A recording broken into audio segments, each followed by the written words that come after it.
Hi friends, வணக்கம். நான் Jai Chitra. Welcome to J home channel.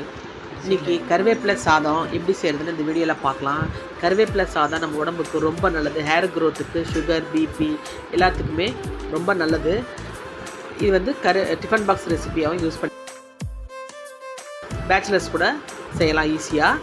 வாங்க எப்படி செய்யுதுன்னு பார்க்கலாம். இதுக்கு தேவையான பொருட்கள் என்னென்ன எடுத்துருக்கிறேன் பார்க்கலாம்.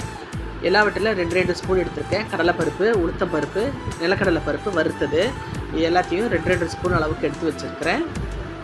கூடவே காரத்துக்கு தகுந்த மாதிரி 4 வரமிளகாய், 2 துண்டு சின்னதாக கட்டி பெருங்காயம், 2 கொத்து கருவேப்பிலை, நல்லா ஃப்ரெஷ்ஷான கருவேப்பிலையை அலசி ஈரப்போக காய வச்சுருக்கிறேன் லைட்டாக. தேவையான அளவு ஒயிட் ரைஸை எண்ணெய் விட்டு உதிரியாக ஆற வச்சு எடுத்து வச்சுருக்கிறேன். வாங்க எப்படி செய்யுதுன்னு பார்க்கலாம். ஒரு அடுப்பில் கடாய் வச்சுருக்கிறேன். இந்த கடாயில் 2 ஸ்பூன் அளவுக்கு எண்ணெய் விட்டுக்கலாம்.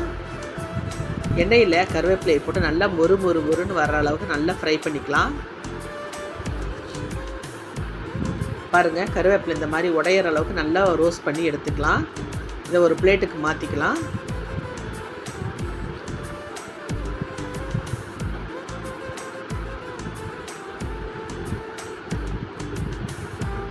இப்போ இதே எண்ணெயிலேயே கடலைப்பருப்பு போட்டு வறுத்துக்கலாம். நல்லா கடலைப்பருப்பு வாசம் வர்ற அளவுக்கு செவக்க வறுத்து எடுத்துக்கலாம். இது வந்து நான் 3 பேருக்கு போதுமான அளவுக்கு செய்கிறதுக்கான அளவு. இந்த அளவு நீங்கள் கரெக்டாக எடுத்துக்கோங்க. பாருங்கள், கருவேப்பிலையே ஒரு பவுலில் எடுத்து வச்சுருக்கிறேன். பருப்பெல்லாம் வறுத்துட்டு அதே மாதிரி அதே பவுல்லையே சேர்த்துக்கலாம். ரொம்ப கருகிடாமல் பார்த்து செவக்க வறுத்த உடனே எடுத்துக்கணும். அடுத்து உளுத்த பருப்பையும் போட்டு வறுத்துக்கிறேன்.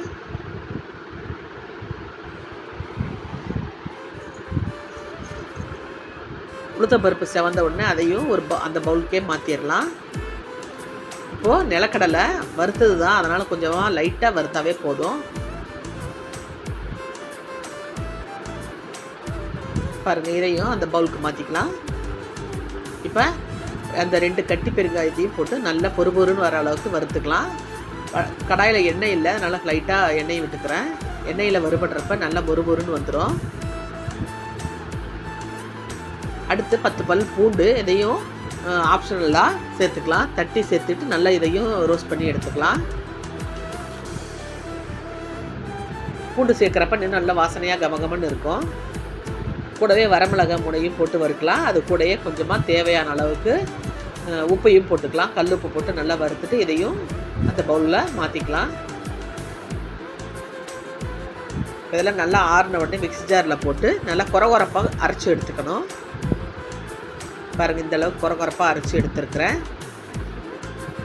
சுடுசாதத்தில் நெய் இல்லைன்னா நல்லெண்ணெய் விட்டு அப்பளத்தோட வத்தலும் வச்சு சைட் டிஷ்ஷாக வச்சு சாப்பிட்றப்ப சூப்பராக பிரமாதமாக இருக்குங்க. இந்த ரெசிபி நீங்களும் ட்ரை பண்ணி பாருங்கள். தேங்க்யூ.